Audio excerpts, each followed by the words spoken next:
40 pompiers devraient arriver pour relever les équipes qui ont travaillé toute la nuit, toute la matinée également, puisqu'il y a eu plusieurs reprises de feu. À l'heure où l'on se parle ce matin, c'était du côté de Jonquière, du village de Jonquière, qui a été évacué par mesure de précaution. Aujourd'hui, vous le voyez, c'est derrière cette colline où les Canadair pour tenter d'éteindre le feu. Ce que l'on peut vous dire en tout cas, c'est qu'il y a au moins 4 Canadair, 2 Dash, un hélicoptère lourd, 2 hélicoptères bombardiers d'eau qui sont mobilisés, qui aident les sapeurs-pompiers sur place. Concernant le bilan humain, il reste de 7 sapeurs-pompiers qui ont été blessés, 2 personnes civiles qui ont également été blessées, dont une est en urgence absolue. Et puis il y a ce drame dans ce lotissement ici dans la commune de Saint-Laurent, cette dame, cette femme qui est décédée dans son habitation et qui a été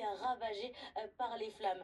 Les pompiers en tout cas vont continuer de travailler tout au long de la journée pour tenter d'éteindre ce feu qui progresse toujours, notamment en raison des conditions météorologiques qui ne sont pas du tout favorables pour l'arrêt, puisque il fait très chaud, dans les 30-35 degrés, la végétation est très sèche, et puis il y a évidemment ce vent qui ne faiblit pas.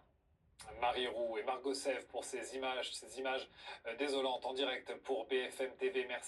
Merci à toutes les deux. Alors pour bien qu'on comprenne où on se situe dans ce département de l'Aude, évidemment, dans le sud de la France, là où se trouvait Marie Roux à l'instant, c'est Saint-Laurent de la Cabrerie. C'est là où il y a notamment eu ce lotissement où tout a été brûlé. C'est là où le feu a fait sa première victime, une personne qui est décédée, une sexagénaire qui a refusé de quitter son domicile, alors que bien sûr les autorités évacuaient ce lotissement. Le feu est parti juste au nord de la forêt de Ribaude. C'est de là qu'est parti le feu. Une enquête est bien sûr déjà lancée, ouverte pour déterminer les causes et circonstances exactes de ce départ d'incendie. Incendie qui a déjà parcouru 14 000 hectares, qui suit bien sûr le vent. La météo n'aide pas, en direction du sud-est. Ce que vous voyez ici, c'est l'autoroute A9 qui est évidemment fermée depuis hier soir. L'autoroute qui relie Narbonne à Perpignan. Cette autoroute que les pompiers espèrent, dont les pompiers espèrent pouvoir se servir comme une protection pour éviter que le feu